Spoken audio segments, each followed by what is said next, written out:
Welcome to Nameless Debate Radio, where radioactivity is contagious. You can join us in broadening our minds on the Nameless Debates Discord via the link below and even feature here yourself, if you've got what it takes. Hi, are you here? Yeah. Okay, so I'm gonna pick Tails. Tails.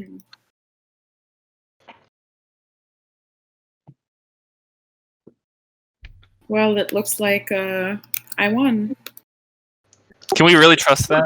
Can we get some? Yeah, I was gonna say, we should probably get I posted the evidence. Look. Why you didn't click that until No, anyway, let's come on. Okay, hi, go. All right. So the proposition is that the individual should value national security over privacy for or against. We are taking the side that national security, public safety is should be more relatively important to the individual. And I think that this is pretty clear if we look at, let's imagine a world in which there is no privacy and there is maximal public safety versus a world where there is no public safety versus maximal privacy. One of these worlds, the world with the public safety and no privacy, it's not the most fun world to live in, granted, because our right to privacies aren't respected. We'll have some sort of totalitarian regimes with some panopticon viewing us at all times. This is not optimal. However, because we still have public safety, we're still able to live lives that, we have our family members are taken care of. We have no immediate threats to our safety. It seems like a far preferable society than the other world where, although we can keep our secrets hidden, and we do have the respect of privacy and we don't feel eyes over our shoulder, we feel like we are constantly at risk. We feel like our family members are being terrorized by terrorist attacks because there is no public safety in that world. So we're not saying that privacy is not important. All we need to do to win this proposition is to prove that relative to privacy, public safety is more important. And I think that if you disagree with this, perhaps you might disagree on this on account of being a sociopath that doesn't care about the people around you and their lives and their fear of pain and terror. You could totally do that. However, I would argue that under most conditions where we have empathy for those around us, where we have the value of ourselves not enduring the terror of such a state where our public order and public safety are undermined, we should vote on our side of the proposition. That is about 1:50. Okay. So, I guess the way that... Can I go? What is it? I just go. I mean, I don't know. No, it's you guys' turn. He did the 2 minutes. Okay. So I guess the way that I would probably open is by saying that I think that the way that this entire argument has been framed is a little bit of a false dichotomy, because I don't think that the invasion of privacy is strictly necessary in order to ensure national security. I think that there are ways of investigating and preventing crimes or terrorism from occurring without invading the privacy of individuals. I also think that many of the methods that organizations take, like... What? Uh-oh. I'm pausing the clock. Chris, you're like, no, I can't hear you at all if you're talking. Like, you lit up, but I can't hear you. I'm going to take like 5 seconds off of that. You just got killed by terrorists. I can, pick up. Yeah, I think his Internet died. ping is turning green, but I can't hear him. Yeah. So I'll just quickly take over. I'll mute Nano just in case he comes back and starts speaking. The key phrase here in the proposition under consideration is "to the individual," which I'd like you all to take a moment to consider. If it were phrased differently, such as "for the community" or "the society" or even "the family," then I think you could make an argument that public safety or national security might be more important. But to the individual, it seems to me that privacy would be paramount, because privacy is equivalent to freedom. If you don't have privacy, there is no way for you to exercise the freedom to think what you want. Is that it? That's my opening bit, yeah. Do they have Wait, time left? Yeah, they've got about a minute left. You cut Okay. out. Now it seems like he's Oh back. god, my internet shit itself. Yeah. How much did he hear? Not much. God damn it. Okay, I guess I'll go next time. No. You've got a minute if you want to add anything. Okay. I don't know. I couldn't hear what was said. I could only just reconnect. So So what I was saying was that Does anyone remember? I'll just recap quickly. So I think that the invasion of privacy is not necessary to ensure national security. I think that there are other avenues that we can take. And obviously, there'll have to be some concessions in terms of privacy, but I don't think it should just be all out privacy or national security. And I also think that a lot of the paths that security organizations and government organizations take to try and ensure national security at the sake of privacy can actually make the problem worse, such as when government organizations try and backdoor encryption algorithms. Not only can this be used by government organizations to circumvent the privacy of the individuals of this country, but that it can also be used by nefarious actors for nefarious purposes, and that can actually make national security worse. All right, that's about 2 minutes. So it goes back to Height and Ava. Okay, I want to go. Okay. So, and Height, you can go after me, but I'm good now. So, I'm really glad that Insync brought up the point that, like, the way the proposition is phrased, it actually depends on the individual. And I'm glad he brought it up so that I don't have to introduce it. But yes, I do agree that it is a consideration and a dilemma for the individual. So I would like to present a situation where, like, if I as an individual or you as an individual or anybody came across some information that would potentially jeopardize the safety and well-being of the people that you live with, your fellow countrymen, and maybe your family and friends, would you then not be making a decision of what is more important to you, that is violating your own privacy and handing over this information to whoever could keep people around you safe? Or would you then be exercising the liberty that I see in anti-maskers right now, talking about their rights and their freedoms and jeopardizing everybody around them by not wearing a mask? I don't think that that kind of assessment is separate from the assessment you would be making as a person when it came to deciding whether the well-being of those around you is more important than maybe in certain instances giving up this so-called freedom to exercise your own thoughts and freedom to act on your own thoughts. Yeah, and Yeah, how much time do we have? about 50 seconds. Oh yeah, and to Nano's point, that says, yeah, there are other ways to secure public safety without violations of privacy. I don't believe that it's part of the proposition that we should have to defend breaches of national security any more than it should be for the other side to have to defend, breaches on their side. We're talking about these positive things. Public safety on one hand and privacy on the other hand. And when we're talking about, the Instinct talked about thoughts and privacy for thoughts being necessary for the freedom of thoughts. Number one, I don't think that's necessarily true. I think there's some hive mind chads in this server that would say that, you could have your thoughts be shared by a number of people without limiting their freedom. But I would also say that when you have absolute freedom to think, that's great, but it's not more important than the empathy, which is also part of the individual, at least for most people. Maybe not sociopaths, but most individuals have that empathy. So if you share that value, then I think that you should still, as the individual, prioritize public safety over privacy. That's 2 minutes.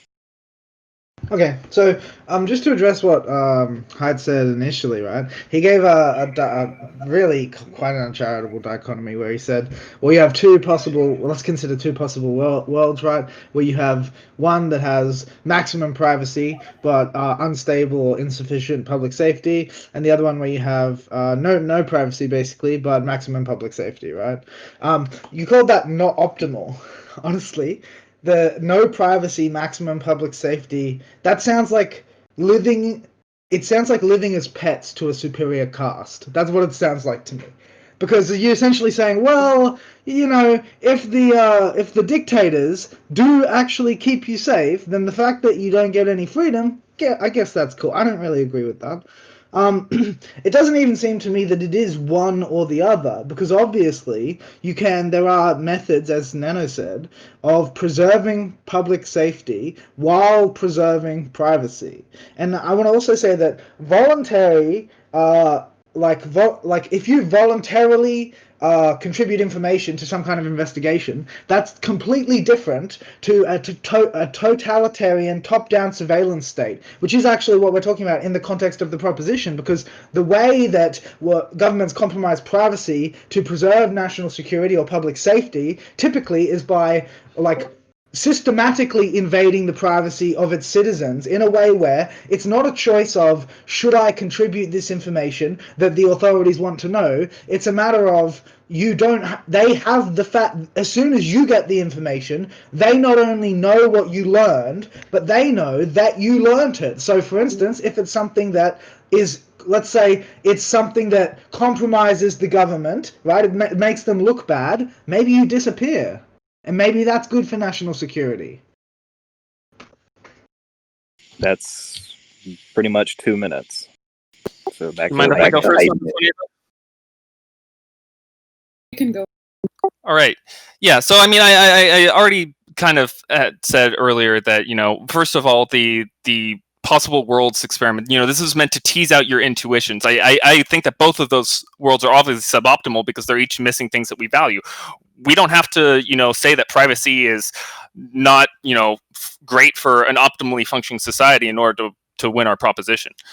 We just have to prove that, relative to, privacy, public safety should be seen as more important to the individual, which is what that is meant to tease out.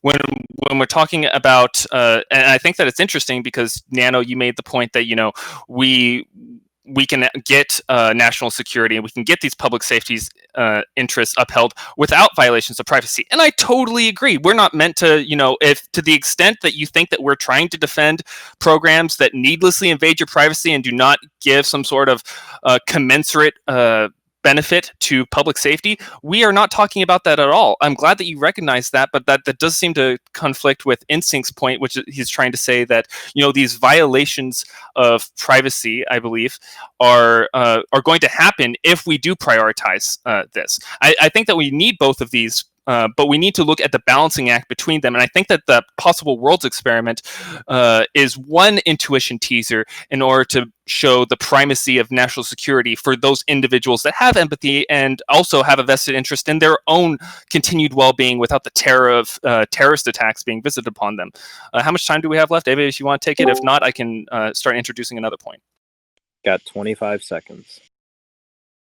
I want to take the 25 seconds and just say that, calling out Haidt's opening statement as uncharitable and then taking my example as a dictatorship is just, not very based. I'm done. All right. So I guess that goes back to InSync and Nano, yeah. what was the other guy's name? Nano. If I take it now, or do you want to? You can, I guess. Yep. So, no, I wasn't interpreting your example, Ava, as dictatorship. I said that is what it is in the context of the proposition, because that is the typical way in which privacy is compromised in order to prioritize national security and public safety, is that it compromises the liberty of the individual, because if you don't have the privacy to think and say what you like, which is essentially what compromising privacy means, then there's a certain, instability to your ability to authentically express yourself. Nano?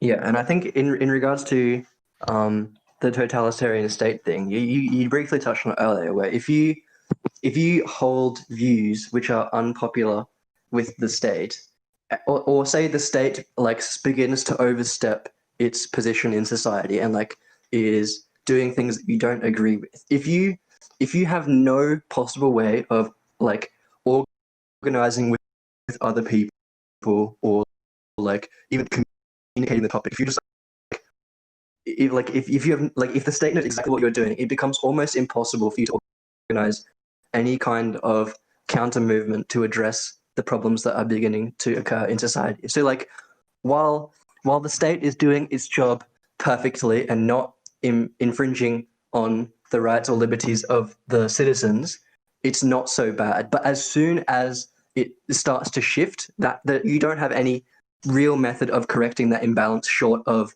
a mass overthrow of the surveillance state. Do you have anything else to add, InSync? You got about 30 seconds. Yeah, sure. One of the other things I'd like to say is that one of the other reasons that this is obviously a bad idea, invading privacy and that kind of thing for national security and public safety, is that this has actually been done in the past historically, and national security and public safety have in many countries been used as buzzwords for all sorts of things to justify all sorts of things that the citizens, if they understood the details of the plan, would never support. One example, although this isn't a privacy example, is America used 2 minutes.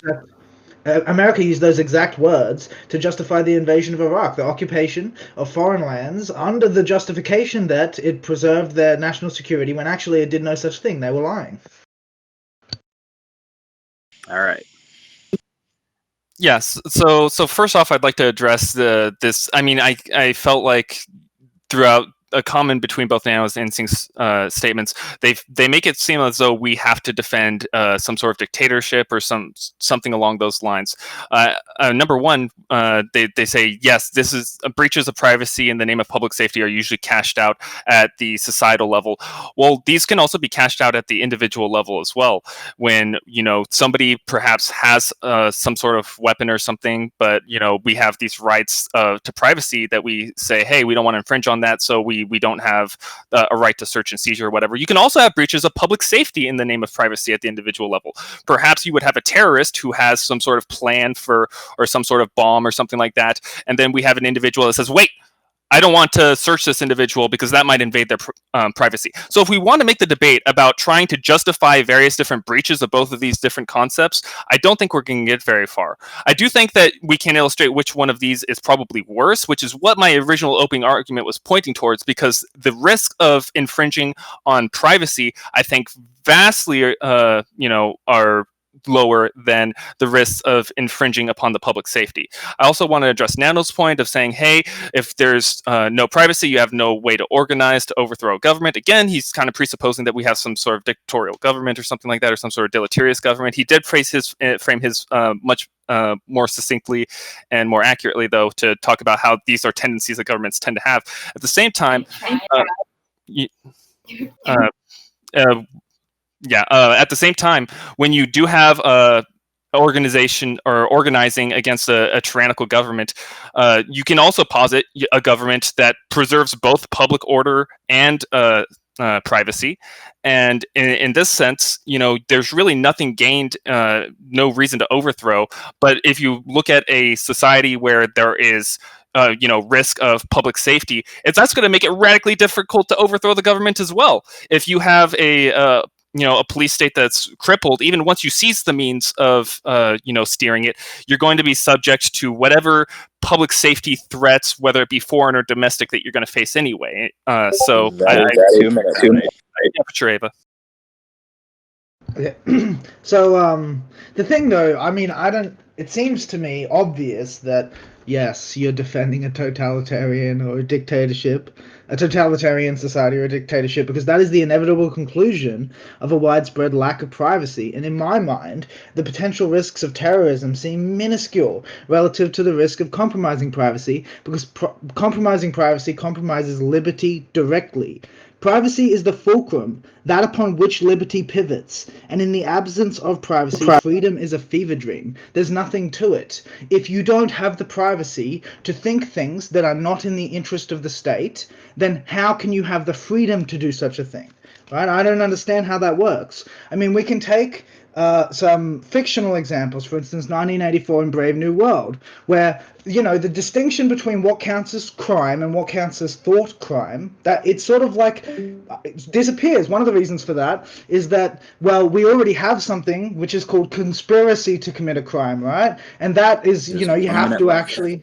You actually have to have actively undertook efforts to organize yourself to commit this crime, or you have to record some evidence of your thoughts that you're planning to do it, right? But if we had no privacy, right, then there would be no distinction between thinking about committing a crime and having a conspiracy to do such a thing, because a thought is a precursor to action. Do I have time to make a point? You have 30 seconds. Okay, one other point that I would like to make is that it often, if it's not done properly, the invasion of privacy by the state can actually negatively impact public safety, because like this happened in the past where like the government organizations which are surveilling the citizens have not properly encrypted or like secured the data that they have collected about their citizens, and third parties have gotten access to all of the data on these people, and that can have a like strong negative impact because now these individuals can be directly targeted by nefarious parties. That is 2 minutes.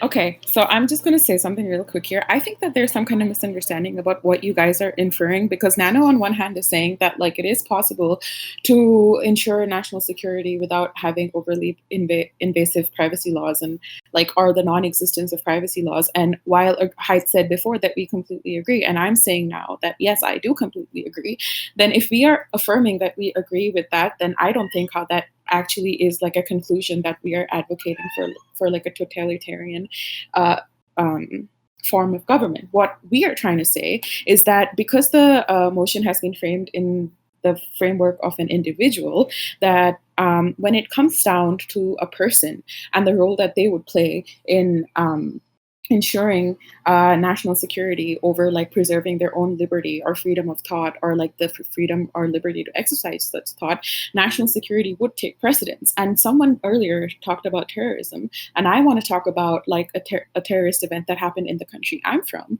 where the government was not able to actually intervene and acquire information about a suspect who later on went and like blew up a hotel, and hundreds of people died. And it was a coordinated terrorism event in 3 different cities in a country where so many people died, and that actually affected the way that we lived for the next year or 2 years or 5 years. It was a traumatic event for literally everybody. And I think that when it comes down to something like that, yeah, personal liberty should be sacrificed to save like people around you and to protect people around you. It's the reason you wear a mask in a pandemic, and it's the reason you wear a seatbelt when you drive. If you have anything else to add, Height, you got 20 seconds. No. Yeah, you can just go to the other side. I'll need more time to say anything substantive. All right. So in sync, Nano, whichever wants to go first. Nano? I'm just trying to formulate my thoughts. All right. I mean, I'll just quickly say what I typed in the chat room. There's no misunderstanding. The thing is, I affirmed also what Nano said about it being a matter of balance, that of course you can preserve national security without compromising privacy, right? But what I said is that when privacy is eroded, it leads to an unimpeachable state.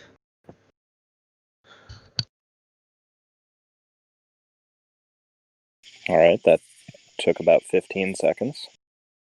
Yeah, and I think that when like if you were to like when we were the reason I took the previous framing was because I was sort of running off the hypothetical that Height posed at the start, where you have like one extreme or the other extreme, and like the one in one extreme it's a shit situation, but you do have some avenues to try and correct it. In the other extreme, like there's basically nothing that you can do, like short of like trying to somehow organize a rebellion and overthrow the state while they are intentionally censoring and disrupting you because they know exactly what you're thinking and planning. There's not really a good way forward. And so, like, at least if there's no, like, if you don't have the national security, you can still at least try to defend yourself. Like if there are like terrorists or foreign invaders, like there are still steps that you as an individual can take. But once you defer all of that responsibility to the state, like if they don't do a good job, you're screwed. Do you have anything else to add, Insync? You got about 30 seconds. 30 seconds. Okay. Yeah, I mean, so just to take a more balanced view, right? I'll stop talking about the totalitarian idea briefly.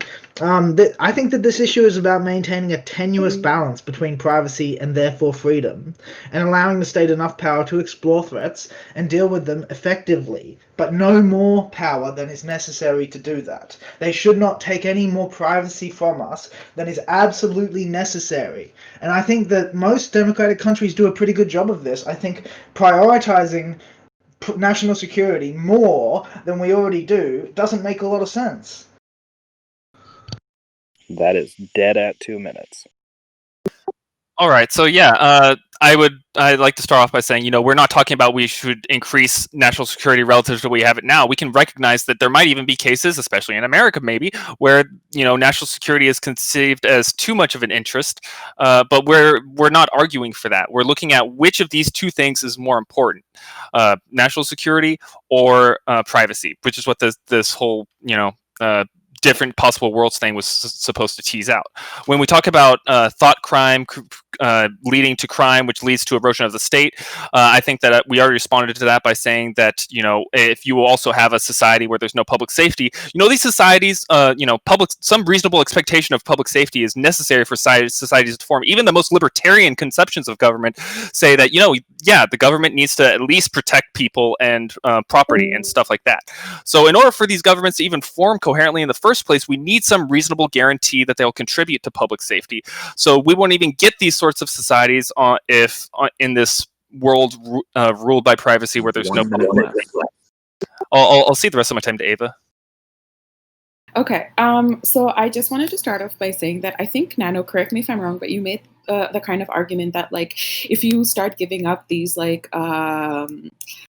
your liberty to, like, your liberty to exercise your own privacy, then you get screwed. But I mean, if somebody sets off a bomb, then you also get screwed. And then you start asking the moral question of, like, which is more important, like, potentially leading to, like, a corrupt system of government or, like, death. And then you go into the weird area of morality and then trying to judge one life against the other. And the two other points that I wanted to make is to sort of introduce two more arguments, which is that, like, the debate about, like, national security has been something that has been going on for a long time. And I think given the current, like, political international climate where you have so many different nation states exercising their own different forms of government, it becomes sort of essential for your own government to make sure that you are safe from any malicious or ill intent from somebody else, from that are an external threat. Again, I'll cite an example of where, like, China That's has been 2 approaching. minutes. Can I finish my sentence? Yep. I mean, you're in charge of this thing. Do it.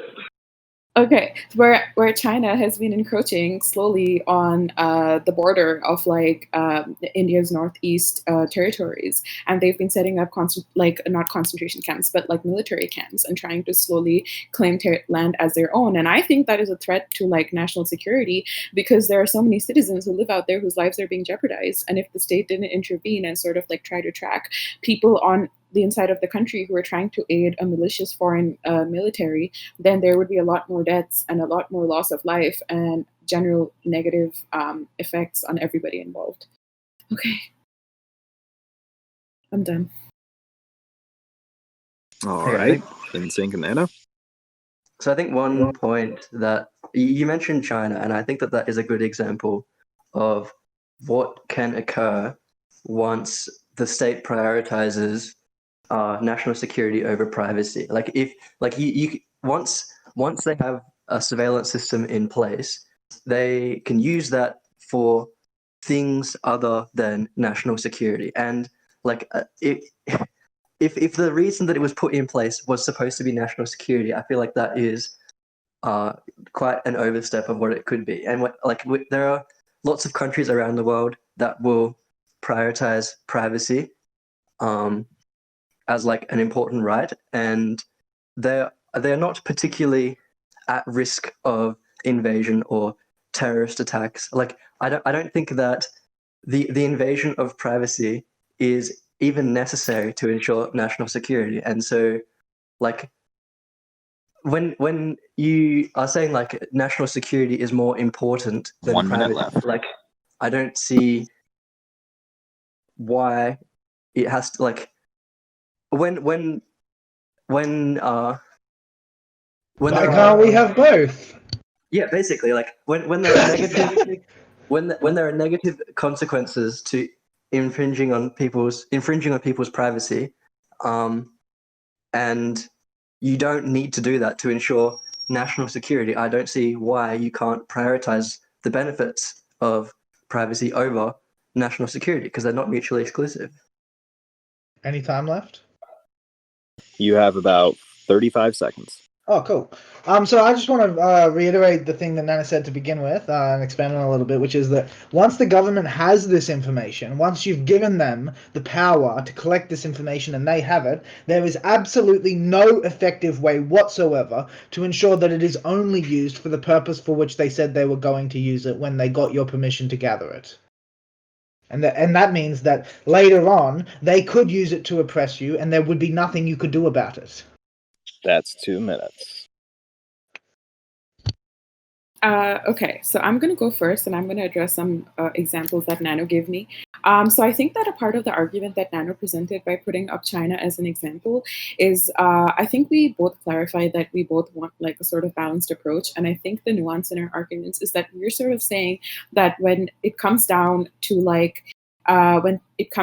line, I think national security should be prioritized. So if you put China as an example, China is the opposite of the view that both of us have been presenting, because China is completely totalitarian. And we already mutually agreed to dismiss any totalitarian examples. So I am going to discredit that, because I have been providing moderate examples of India, right? And how a moderate country like India is suffering from a totalitarian country who does not respect other people's national security outlook and who has malicious intent. And if you want, we can move on to more moderate countries with moderate stances on this matter. Like we can take any country in South Asia, like Bangladesh, who also had this problem with their second neighbor, which is like one country removed, with Pakistan, who tried to pull something 1 similar minute left. along their borders.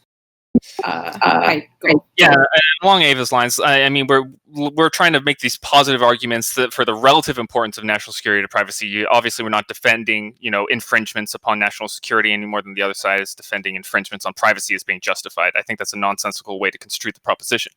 So let me go ahead and take a psychological method. I mean, there's something that Maslow's hierarchy needs is trying to get at when he puts all of these different basic needs at the bottom. We don't have to use that hierarchy if that would be unpreferable. We can use like Jack Michaels, who is one of the pioneers of ABA, the Skinnerian field of behavior analysis, where he talks about unconditioned motivating operations like aversion to pain, or trying to evade pain, or trying to secure shelter, food, all these different things as being unconditioned motivating operations, which are have psychological primacy for the individual. So when we're talking about public safety, which secures these unconditioned motivating operations of greater importance than the conditioned motivating operation of privacy, that's what we're saying is also another positive argument for the psychological primacy of public safety. Okay, so who started? Was it InSync or was it InSync? No, side I or started. I started. Yeah. Okay, then I think it's fair that InSync and Nano be given one more reply, and then you guys move to closing statements. Yeah, sure. Yeah. So I'm going to go back a little bit and address something you guys said last time, because I didn't get a chance before because Nana spoke first. And I want to repeat something that I said earlier just before I do that, which was privacy is the fulcrum, that upon which liberty pivots, and in the absence of privacy, freedom is a fever dream. So I think that in my mind, right, a free society where bad things sometimes happen is way better than an unfree one where you are completely safe. Again, this is the pet of a superior caste idea. Right? And I think, as Nano said, there are many non-privacy invading strategies, many strategies that completely preserve the privacy of the individual, that allow the state and to investigate bad actors and what they might be doing. And like there are many examples of this where like we already do this, where the individual doesn't have their privacy unduly infringed upon, and yet we are able to catch and persecute people who would do bad things. I also want to say, like, once privacy has been violated and liberty therefore lost, However could it be recovered? Any attempt to recover it, even the very thought of such an effort, would not be tolerated by any self-respecting state or society. 1 minute left. As soon as they know that you don't support the state, you become unfavorable as a citizen. And I want to repeat what I said before, which is, what's to stop a black van from coming to your house and disappearing you?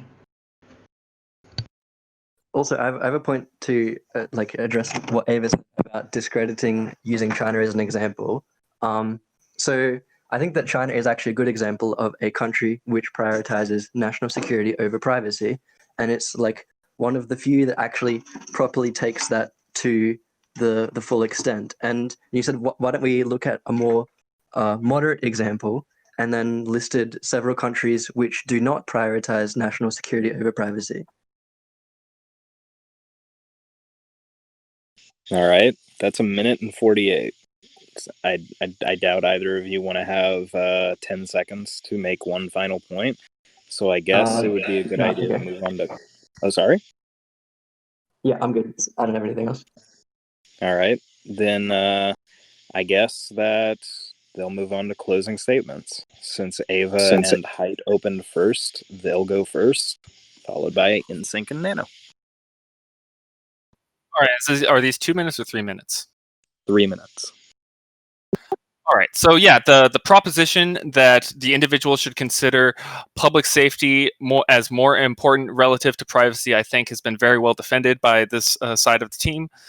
We've talked about how if you take both of these worlds in isolation, I think that the opposing side made a valiant effort at trying to espouse the great things that come with privacy, but I think that they've strategically omitted all of the terrors visited upon the world that does not have public safety, which I think we've argued forcefully for. If you think about this in your intuitions, you'll see that we will commonly make concessions to privacy in the nature of national security, because we do feel that that is more beneficial to the fostering of societies. In fact, we've argued that is necessary for the fostering of societies, and that is also psychologically primary.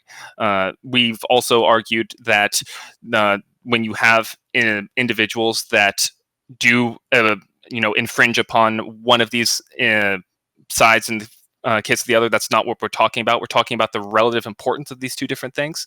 I would also say that one reason why we tend to espouse liberty and form of privacy is that we already have recognized via the formation of these societies and that seek to secure public safety as like their most important goal. Even the most libertarian of philosophers like Nozick would admit that. We've already acknowledged that that safety is there. Otherwise, when that safety is compromised, we get philosophers like Hobbes, who writes Leviathan because he sees the absolute terror that happens when public safety is not maintained. I don't want to take about a minute. All right, there's about 1 minute and 20 left on the clock. Okay. So I just want to add on to some of the points that Height made. He did talk about like happiness and like the psychological impacts of like not having national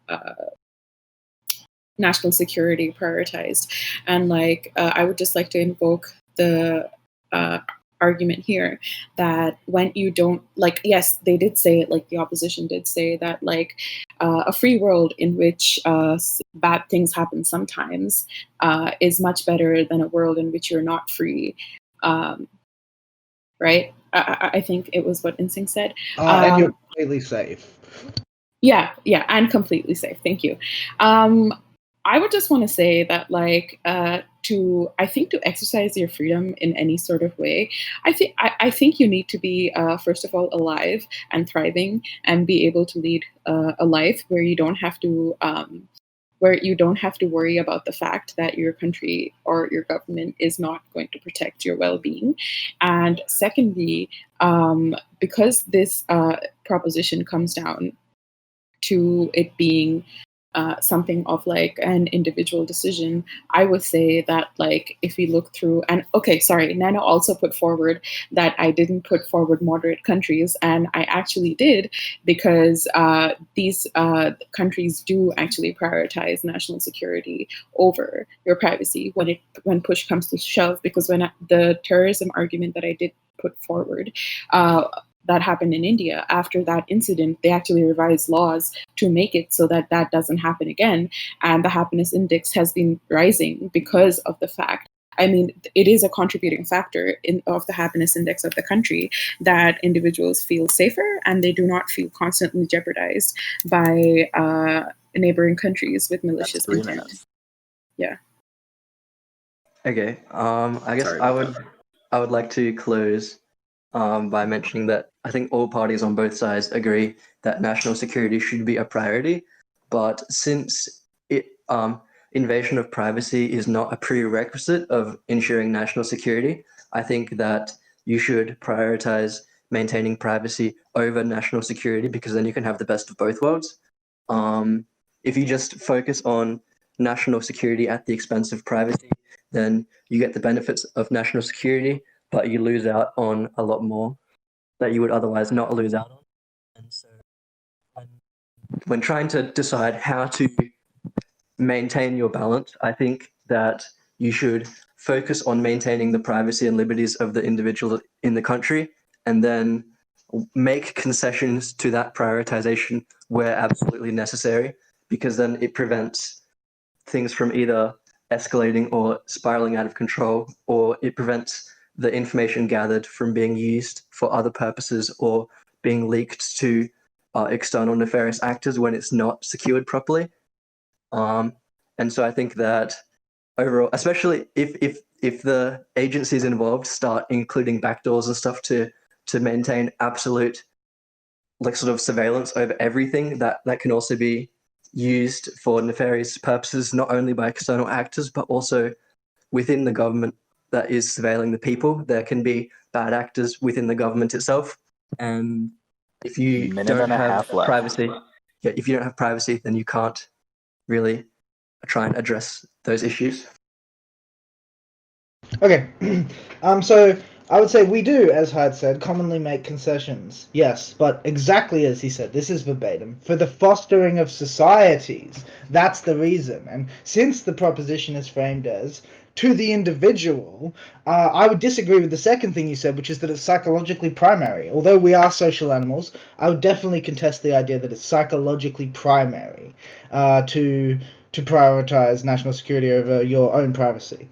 To respond to Ava, she said that we have to be alive and thriving. Alive, I mean, obviously, I think everybody would agree there. Thriving? Definitely not. You can exercise many avenues of freedom without being thriving. That doesn't really make sense to me. And the last thing that Ava said was that, it contributes to the like health, happiness index. Is that what it was? I don't fucking know. Anyway, yeah, it does. Of course, national security and not dying and all that crap contributes to your fucking happiness, just like privacy does. All right. There are about 20 seconds left. If either of you want to say something. Not only does so privacy, so national security does contribute to happiness, but so does the ability to think and speak without fear that everything that you say and do is being recorded, and like you have to like censor yourself and not really express yourself just in case your views that you espouse are unpopular. Facts. All right, that's 3 minutes.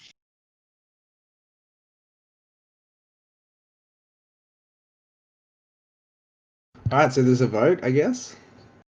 Yeah, I'll post it. Hang on, I'm just making a meme right now. Ava, stop cheating! No, hang on. Warfare is You can post your meme after the poll. We never said that bribes were not allowed. She's already done it! Oh, this is terrible, bro. She's cheating. Fuck. Next time we do an event like this, Ava, I'm gonna have Jamie ready, making the memes while we're arguing. You're gonna get fucking wrecked. Okay, I'm gonna post the poll. Hang on. Oh. Jamie, don't do No this. one said we couldn't. Don't do it to me, Jamie. Okay, I'm making the poll. Don't yell at me. I was yelling at Jamie because he betrayed me. That's because he's a lamey. That's true. Oh, I'm in the next one as well, bro. Oh, that one? It's only you, so I'm gonna scrap it. No, I wrote notes. What is it? What's the topic? Okay, the poll's posted.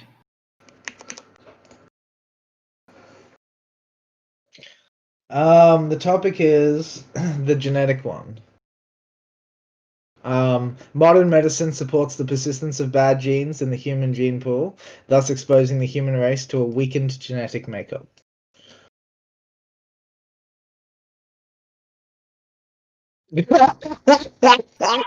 I have a counterpoint. This one, Ike's like low as fuck quality meme makes me laugh more than any of the others. That makes it a top quality meme.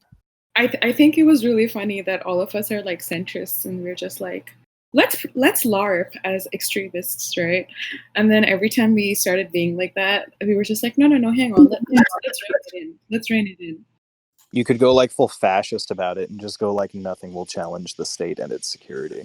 You know, you've given me the most ideal excuse ever, Ava. I can just claim that if you win, you won because of mimetic warfare. Yeah, and then I would say that like this is my event and that's fine. That's in the rules. That's cheating. No, it's not. It's in the rules. It's cheating. We're using the totality of the toolbox. I think the best thing to say would be it's not in the rules.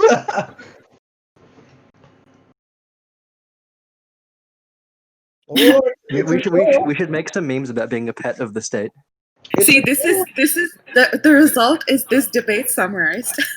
Oh fuck! Wait a minute. I have a meme for this. It's pretty good, to be honest. I think this was a good debate. I think so. I liked it. Enjoyed it. Yeah, me too. I have been here 2 hours. If you didn't More hear, than 2 but, hours, I Ava. said that the Surely. 3 the hours. Yeah. discrimination is not exclusive to it's the we're creeping up population. an hour. The state itself has also been historically been responsible for I think pretty much every case of the denial of marriage for anyone who is homosexual or of the wrong religion that in recorded history. I'm not aware of a single case where the general population has denied it. Perhaps in recent history, areas in like several eons or what? I mean, I think that's another thing that interestingly when we talked earlier about the first thing, there's all these other different threats to us actually being able to make it to that point. I mean, like we can, it can still be the case that like, it takes a long time for natural selection to occur, and it also be the case that like modern medicine is still contributing to the weakening of the gene pool, right? Like weakening the gene pool can be as simple as, a genetic defect passing on. It depends on how you define determinism for me. Okay, so like that isn't what people usually talk about when they say free will. What people usually talk about when they say free will is the ability to choose such that you could have chosen otherwise. Well, that's libertarian free will specifically. Well, we can talk about possibility. Like, if circumstances were different, then you could have chosen yes, otherwise. but the circumstances aren't different. Therefore,